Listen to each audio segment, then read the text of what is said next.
In this video, I'm going to show you how to connect via Bluetooth the Nokia 515 and the Apple iPod Touch 5th generation. The iOS is a little bit particular about the Bluetooth stack implementation, and it's not compatible with many devices, especially the older devices. And the Bluetooth that is implemented in other devices have to be at least version 3.0 or higher. And this Nokia 515 is the single SIM version. There are two versions, the single SIM and the double SIM version. And if I understand it correctly, the single SIM has the PAN, the Personal Area Network, that can be set up from the Bluetooth automatically, whereas the double SIM only has the dial-up network, which cannot be used to connect to the iPod. And so here you can see that the Bluetooth is already turned on, and if it's not, just press go to and BT Bluetooth on. Alright, and you need to make sure in order to connect to this phone as a modem, because it's really the only way the iPod Touch supports connecting this phone as a Bluetooth device. You need to go to Setting and go to Connectivity,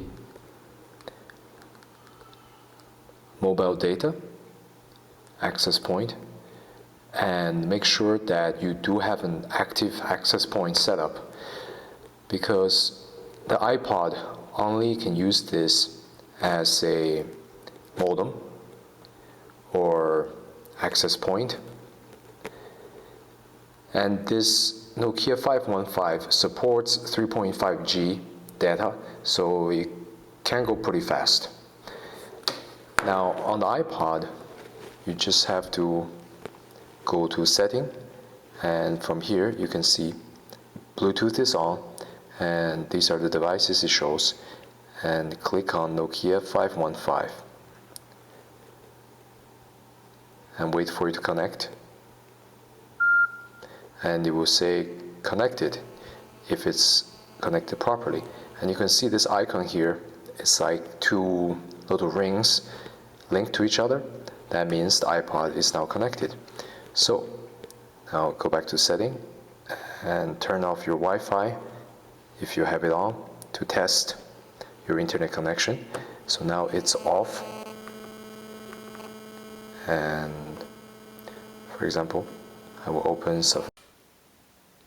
So now once they're connected, you can see also on the phone that it shows it's connected to Bluetooth, and the HSPA access is active. And here on the iPod, I just click, for example, on Disney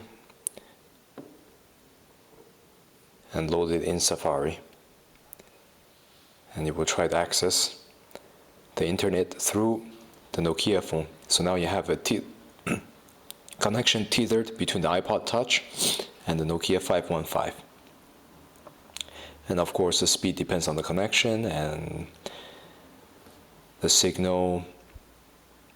So here you can see that it connected to Disney, which means it worked. Let's try another website, for example Yahoo. Yahoo should load a little bit faster because it's less graphic intensive.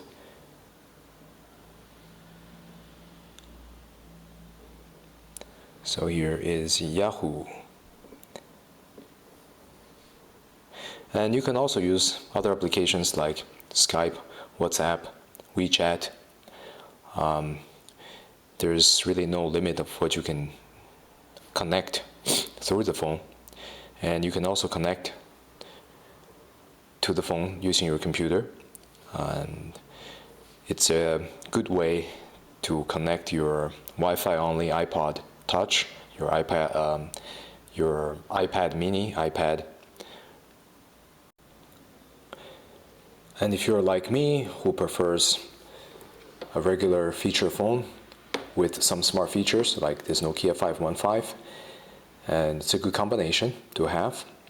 And you can have your internet access everywhere you go and preserve batteries on both devices. For example, this phone has a battery life that's much superior than the iPhone. It lasts often up to a week with normal usage, but not too heavy. And the iPod too, I charge it every 3 to 5 days, so it's a lot better than having a smartphone, which I used to have.